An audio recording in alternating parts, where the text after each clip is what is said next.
அனைவருக்கும் வணக்கம். நீங்க பார்த்துட்டு இருக்குது ஷோடாக்ஸ். இன்னைக்கு நம்ம சேனல்ல பார்க்க போறது சோலோ லெவலிங் சீசன் 2 எபிசோட் 4 பிரேக் டவுனை இந்த வீடியோல பார்க்க போறோம். நம்ம சேனலை யாரும் சப்ஸ்கிரைப் பண்ணாம பார்த்துட்டு இருந்தீங்கன்னா மறக்காம சப்ஸ்கிரைப் பண்ணுங்க. பக்கத்துல இருக்க பெல் ஐகானை கிளிக் பண்ணுங்க. அப்பதான் நம்ம ஃபியூச்சர்ல போற ஒவ்வொரு வீடியோஸும் உங்களுக்கு நோட்டிஃபிகேஷனா வந்து நிக்கும். நம்ம சேனல்ல ஆல்ரெடி பாத்தீங்கன்னா எபிசோட் 3 பிரேக் டவுனை போட்டிருப்போம். அது யாராவது பார்க்காம இருந்தீங்கன்னா டிஸ்கிரிப்ஷன்ல லிங்க் கொடுக்குறேன், மறக்காம செக் அவுட் பண்ணி பாருங்க. வாங்க வீடியோக்குள்ள போவோம். இதுக்கு முன்னாடி வந்த 3 எபிசோடும் பாத்தீங்கன்னா கிட்டத்தட்ட ஃபேன்ஸ் மத்தியில ஹைப்பை ஏத்துனது மட்டும் இல்லாம சீசன் 1 தூக்கி சாப்பிடுற மாதிரி ஒவ்வொரு எபிசோடும் நல்லாவே இருந்திருக்கும். இந்த எபிசோட் 4 பாத்தீங்கன்னா ரீடெஸ்டிங் ரேங்க் ஆர்க்க மையப்படுத்தி அந்த ஸ்டோரி அமைஞ்சிருக்கும். நம்ம சங் ஜின்வூ பாத்தீங்கன்னா ரீஎவாலுவேஷன்ல எஸ் ரேங்க் ஹண்டர்னு ஆபீஷியலா ரிவீல் பண்ணியிருந்திருப்பாங்க இந்த எபிசோட்ல. அதாவது இந்த எபிசோட் 4ல பாத்தீங்கன்னா ஜின்வூ ஜாங்கின் கோகன் ஹிய ஃபர்ஸ்ட் டைம் என்கவுண்டர் பண்ணியிருந்திருப்பாரு, அதாவது சந்திச்சிருந்திருப்பாரு. அடிஷனலா இந்த எபிசோட் பாத்தீங்கன்னா ஹண்டர்ஸ் கில்ட் கேட் ஆர்க்கையும் கிக் ஆஃப் பண்ணுது. அதோட நம்ம ஜின்வூவும் சாகேனும் ஃபர்ஸ்ட் டைம் இந்த எபிசோட்ல மீட் பண்ணியிருந்திருப்பாங்க. இந்த மாதிரி அவங்க அந்த எபிசோட் முடிச்சதுனால அடுத்தடுத்த எபிசோடுக்கு ஃபேன்ஸ் எல்லாமே வெறித்தனமா வெயிட் பண்ணிக்கிட்டு இருக்காங்க. வாங்க எபிசோட பிரேக் டவுன் பண்ணிடுவோம். அதாவது solo leveling season 2 episode 4 title பாத்தீங்கன்னா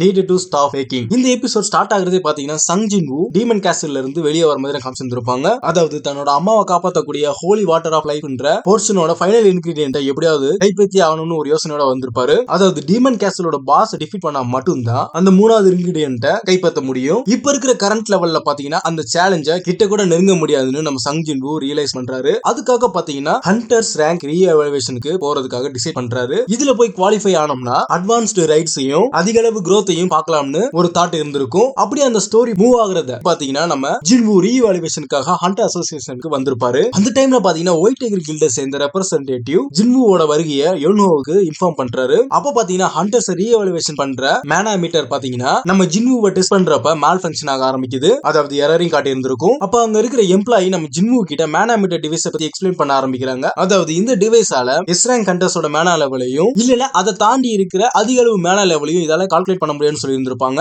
அதனால அவங்க கொரியாவோட 10th எஸ் ரேங்க் ஹண்டரா நம்ம ஜின்வூவை சஜஸ்ட் பண்றாங்க. இருந்தாலும் நம்ம ஜின்வூவோட ரீஎவாலுவேஷனை ஹோல்ட் பண்ணி வச்சிருந்திருப்பாங்க. அதாவது ஹையர் அத்தாரிட்டிஸ் கிட்ட இருந்து அப்ரூவல் வாங்க வேண்டியது இருக்கு, அதுக்காக ஒரு 3 நாள் கொடுங்கன்னு நம்ம ஜின்வூ கிட்ட கேட்டு இருந்திருப்பாங்க. அந்த டைம்ல பாத்தீங்கன்னா நம்ம ஜாங்கினுக்கும் ஜின்சிலுக்கும் இடையில ஒரு டிஸ்கஷன் போயிட்டு இருந்திருக்கும். இவங்க ரெண்டு பேருமே பாத்தீங்கன்னா ஹண்டர் அசோசியேஷன் பில்டிங் பக்கத்துல தான் இருந்திருப்பாங்க. அப்போ நம்ம ஜாங்கின் பாத்தீங்கன்னா எவாலுவேஷன் சென்டர்ல ஏதோ ஒரு டிஸ்டர்பன்ஸ் இருக்கு, அதனால நம்ம ஜின்சிலோட சேர்ந்து இன்வெஸ்டிகேட் பண்ண கிளம்பி இருந்திருப்பாங்க. சோலோ லெவலிங் சீசன் 2 எபிசோட் 4ல எஸ் ரேங்க் ஹண்டரா ஜின்வூவோட பொட்டன்ஷியலை காமிச்சிருந்திருப்பாங்க. அதன் காரணமா பாத்தீங்கன்னா அந்த ஹண்டர் அசோசியேஷன் பில்டிங்கே ரொம்பவுமே அமைதியாவும் குழப்பத்தோடுமே இருந்திருக்கும். அந்த டைம்ல பாத்தீங்கன்னா நம்ம ஜின்சிலும் ஜாங்கினும் அந்த சீனுக்கு அரைவ் ஆகுறாங்க. அந்த மூமெண்ட்ல ஜாங்கின் பாத்தீங்கன்னா அவரோட ஐஸை நம்ம ஜின்வூ மேல போக்கஸ் பண்றாரு. அதனால அவர் ஜின்வூவோட இன்கிரெடிபிள் ஸ்ட்ரென்த்தை பார்த்து கன்வின்ஸ் ஆகுறாரு. அதோட மட்டும் நிக்கல மக்களே, அவரோட ஹண்டர்ஸ் கில்டுல நம்ம ஜின்வூ ஜாயின் பண்றதுக்காக ஒரு இன்விடேஷன் கொடுக்குறாரு. இருந்தாலும் நம்ம ஜின்வூ பாத்தீங்கன்னா அன்எக்ஸ்பெக்டடா அதை டிக்ளைனும் பண்றாரு. அதோட அவசரமா அந்த இடத்தை விட்டு லீவ் ஆயிருந்திருப்பாரு. அப்ப பாத்தீங்கன்னா நம்ம ஜாங்கின் என்னோட இன்விடேஷனவே ஒருத்தர் ரிஜெக்ட் பண்றானு ரொம்பவுமே ஸ்டன் ஆயிருந்திருப்பாரு. அப்போ யோன்ஹோவும் பாத்தீங்கன்னா ரொம்பவுமே ஆர்வத்தோட அந்த இடத்துக்கு வராரு ஜின்வூவை மீட் பண்றதுக்காக. ஆனா அவர் ஆல்ரெடி வெளியே போயிட்டாருன்றதையும் ரியலைஸ் பண்ணியிருந்திருப்பாரு. அப்ப பாத்தீங்கன்னா நம்ம ஜாங்கின் வந்து ஒரு முடிவுக்கு வராரு. ஜின்வூ ரெட் கேட் இன்சிடென்ட்ல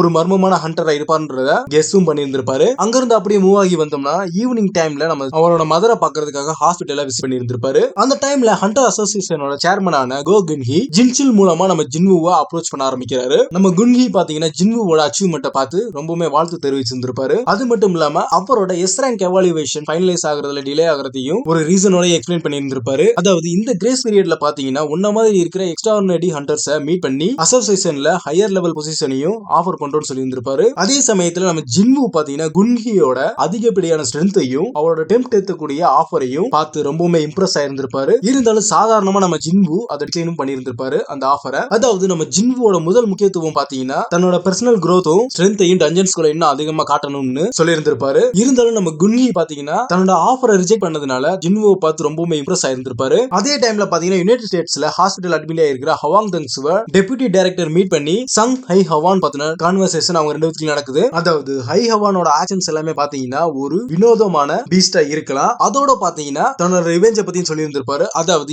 என்ன வந்து அவன் ரொம்பவுமே அவமானப்படுத்தி டிஃபீட் பண்ணி இருந்திருக்கான். நம்ம டாங்ஸோ பாத்தீங்கன்னா டெப்யூட்டி டைரக்டர் எச்சரிக்கிறான். அதாவது அவன் ரெக்கவர் ஆகிறதுக்குள்ள அவனை வேட்டையாடியே ஆகணும், அப்படி விட்டுட்டோம்னா அவன் இன்னும் ஒரு பீஸ்ட் அளவுக்கு ரொம்பவுமே ஸ்ட்ராங்கா இருந்துருவான்னு சொல்லி இருந்திருப்பான். அட் த சேம் டைம்ல பாத்தீங்கன்னா நம்ம ஜின்வூ வந்து டீமன் கேஸ்டில்ல இருக்கிற பாஸை எப்படியாவது டிஃபீட் பண்ணணும்னு தன்னோட யுக்திகளை கையாள ஆரம்பிச்சிருந்திருப்பான். அதாவது ஃபயர் மேஜிக்கை சமாளிக்கக்கூடிய ஒரு எக்யூப்மெண்ட் தனக்கு தேவைப்படுதுன்னு ரியலைஸ் பண்ணி இருந்திருப்பான். இந்த எக்யூப்மெண்ட்ஸ் எல்லாமே பாத்தீங்கன்னா ஆர்டிஃபேக்ட்ஸ் சொல்லியிருப்பாங்க. அதாவது ஒரு ஆர்மர் மாதிரி செயல்படும். இந்த ஆர்டிஃபேக்ட்ஸை நம்ம ஹண்டர் ஆக்ஷன் மார்க்கெட்ல நம்ம ஜின்வூ வந்து சர்ச் பண்ண ஆரம்பிக்கிறா. ஆனா எல்லாமே பாத்தீங்கன்னா ரொம்பவுமே எக்ஸ்பென்சிவா இருந்திருக்கும். இந்த solo leveling season 2 episode 4 ending சீன்ல பாத்தீங்கன்னா நம்ம ஜின்வுக்கு ஏரன் கேட்ட ஹண்டர்ஸ் கில்டோட சேர்ந்து ரைட் பண்றதுக்கு சான்ஸ் இருந்திருக்கும். ஆனா அதை அவர் பண்ணாம தன்னோட பிளானுக்கு ஒரு ஆணிவேரா சுரங்க தொழிலாளியா ரெக்ரூட் பண்ணப்பட்டிருப்பாரு. இத பத்தி நம்ம குன்ஹியும் சின்சுல்லும் டிஸ்கஸ் பண்ணிட்டு இருந்திருப்பாங்க. ஏன் ஒரு எஸ் ரேங்க் ஹண்டர் ஷிஃப்ட் கணக்குல சுரங்க தொழிலாளியா ஏன் பார்ட்டிசிபேட் பண்ணணும் அப்படின்னு அவங்களுக்கு சந்தேகம் வந்திருக்கும். அதாவது ஸ்ட்ரைக் டீம் பாத்தீங்கன்னா ஒட்டுமொத்த மாஸ்டர்ஸையும் எலிமினேட் பண்ணியிருந்திருப்பாங்க பாஸை தவிர. அதனால பாத்தீங்கன்னா மைனர்ஸ் எல்லாருமே அந்த கேட்டுக்குள்ள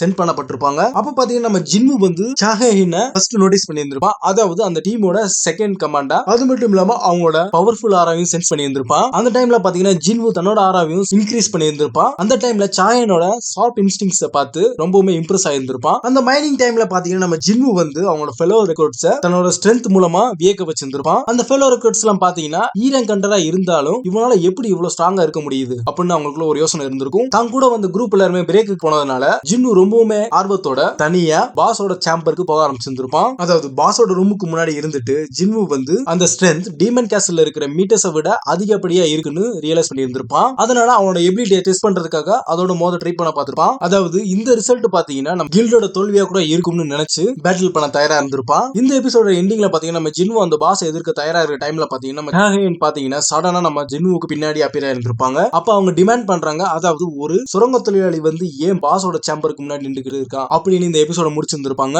இந்த எபிசோட்ல பாத்தீங்கன்னா ஹண்டர் அசோசியேஷனோட சேர்மனான குன்ஹி தான் வேர்ல்ட்லயே ஃபர்ஸ்ட் எஸ் ரேங்க் ஹண்டரா இருப்பான்றதையும் ரிவீல் பண்ணியிருந்திருப்பாங்க. அதோட அவரோட ஆரா லெவலையுமே வேற லெவல்ல காமிச்சிருந்திருப்பாங்க. டைம்ல பாத்தீங்கன்னா நம்ம ஜின்னுவோட மைண்ட் வாஷ் எப்படி இருந்திருக்கும், அதாவது வயசான பெருசு எப்படி அதிக அளவு பவர்ஸோட கட்டுமஸ்தா இருக்குன்னு நினைச்சிருந்திருப்பான். இந்த எபிசோட் பத்தின உங்களோட தாட்ஸ் மறக்காம கமெண்ட்ல சொல்லுங்க. இந்த வீடியோ பிடிச்சிருந்தா லைக் பண்ணுங்க, ஷேர் பண்ணுங்க, கமெண்ட் பண்ணுங்க, மறக்காம சப்ஸ்கிரைப் பண்ணுங்க, பக்கத்துல இருக்க பெல் ஐக்கனை கிளிக் பண்ணுங்க. அப்பதான் நம்ம ஃபியூச்சர்ல போற ஒவ்வொரு வீடியோஸும் உங்களுக்கு நோட்டிபிகேஷனா வந்து நிக்கும். இதே மாதிரி அடுத்த ஒரு சூப்பரான வீடியோல உங்களை சந்திக்கிறேன். உங்களிடம் விடைபெறுவது ஷைனிங் ஆஃப் சோட்டாக்ஸ்.